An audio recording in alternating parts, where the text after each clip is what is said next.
Gaurkoan, zaratarik ez badago behintzat, gaurkoan gure erabakitzeko ahalmen txikiaz mintzatuko gara. Hasteko argi geratu zen Bilduren ikuspuntua zein dan, eta baita ere beste alderdien ikuspuntua zein izan zen bezaren igoeraren inguruen, eta gero ulertuko zuen zergatik hau gogoratu nahi dudan. Guretzako askotan esan dugu zerga hau injustua eta insolidarioa da, zerga honen igoera logikatik kanpoko neurri bat da, eta uste dugu ez dela zer lortzen horrelako zeharkako zergak igotzen eta aldiz zerga zuzenak ahulduz. Baina goazen harira, eta mintza gaitezen gaurkoan errotik tratatu nahi dugun gai honi buruz. Bildutik arauz besteko proposamen bat aurkeztu genuen, 2 puntu dituena. Alde batetik, Bizkaiko Batzar Nagusiek bezaren zerga tasen igoerak errefusatzen dituztela esanez, bizkaitarrontzako erabateko kaltea suposatzen dutelako, eta bigarren puntuak esaten zuen, bestetik eskumen araugileak Euskal Herriaren eta kasu honetan Bizkaiaren esku ez dauzela ulertuta, bezaren gaineko ahalmena eskatuz. Gaurkoan, gure ekimena erretiratu beharrean ikusten dugu gure burue, izan ere PNVk aurkeztu zuen beste arauz besteko salo bat, eta gure iritziz, guk eskatzen genuen hori, baino haratago zijoan, ezta? Jeltzalek berean guk eskatzen genuen gain, beste zerga berezien gaineko arautze eskumenare eskatzen zen, eta hori jakina babestuko dugu. Beraz, mintzatu gaitezen burujabetzaz. Kontzertu ekonomikoak, zoritzarrez zehazten du, bezaren aplikazioa hemen derrigorrezkoa dela. Hau da, Madrilen gai honen inguruan hartzen diren erabakiak, hemen gustatu edo ez horrela aplikatu behar direla. Eta menpekotasun hori guretzako onartezina da. Askotan esan dugu, baina behar den guztietan errepikatuko dugu. Gu ez gara Espainiar kolonia bat. Beraz, konfrontazio demokratikoan hasteko garaia da. Adibidez, zergaitik ez, bezaren gaiarekin gertatzen ari den bezala. Lehenengo bezaren igoerari ezetz esaten, planto eginez, eta orain, zergaitik ez, bezaren inguruko arautze ahalmen hori guretzako eskatuz. Horrela, gure burujabetza eta erabakitzeko ahalmena handituz joateko.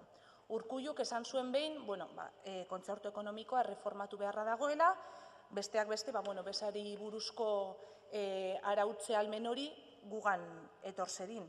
Eta zuek orain, ulertzen dut, bide horretatik ere aurkezten duzuela arauz besteko proposamen hau. Horregatik, ia egia den eta zentzu horretan urratsak ematen dituzuen. Hala ere, guk ez dugu zatikako erreforma gehiagorik nahi, horrek ez gaituelako asetzen, guk errotiko burujabetza nahi dugu. Kontzertu ekonomikoa guretzako agortuta dago. Eta ez da zilegi, gure ustez, inork gure inguruko erabakiak hartzea. Adin nagusiak gara, guk oso ondo dakigu zer nahi dugun eta zer ez dugun nahi, guk badaukagu adina ahalmen eta gaitasun gure kudeak eta propioa egiteko, eta ez diegu Madrilgo kapital neoliberalari jarraitu nahi. Herri honek ez du politika antisozialik nahi. Beraz, eskaditzagun eskumen gehiago, baina gero eta gehiago, eta erabili ditzagun gure alde. Hori egiteko prest zaudete? Ez dadila izan mesedez eskaera simboliko bat gaurkoa. Eta kontuz, eskomuna lortuz gero ere, eskumen hori lortuz gero eta gurera ekarriz gero, ez dadila izan horren kudeak eta interesatu bat egiteko. Zeren horrela balitz ondoan barik aurrean izango gaituzue. Zeren guk ezin dugu ahaztu, eta barkatu baina ezin dugu ahaztu, iruzurraren ehuneko zenbat diru gelditzen den oraindik jasotzeke, zenbat diru galdu dugun diru gehiago daukatenei zergak ez igoaz, sozietateen zergako erregimen bereziak aldatzean sortzen diren zirrikitu horietatik joaten den dirua, eta bar luze bat. Oparutasunean gehiago sortu gaituzuela, sorpetu gaituzuela, argi gelditu da, eta langileriari zama fiskala ezartzen diozuela ere argi gelditu da. Horregaitik, bezaren inguruko ahalmen hori lortuz gero, ez dezala suposatu mesedez eta arren herritarsumearentzako kalterako beste neurri bat, baizik eta alderantziz. Horregaitik ere, lehen esan bezala, gu gure erretiratu eta alderdi nazionalistak aurkeztutakoari aldeko bozka emango diogu. Beti ere, burujabetza ahalmen handiago baterako bidean gaudela ulertuta. Izan zaitezte orduan koherenteak. Eta arau eskumen gehiago eskatu, bai hemen eta dagokion tokietan ere, gai honi lotuta edo bestela.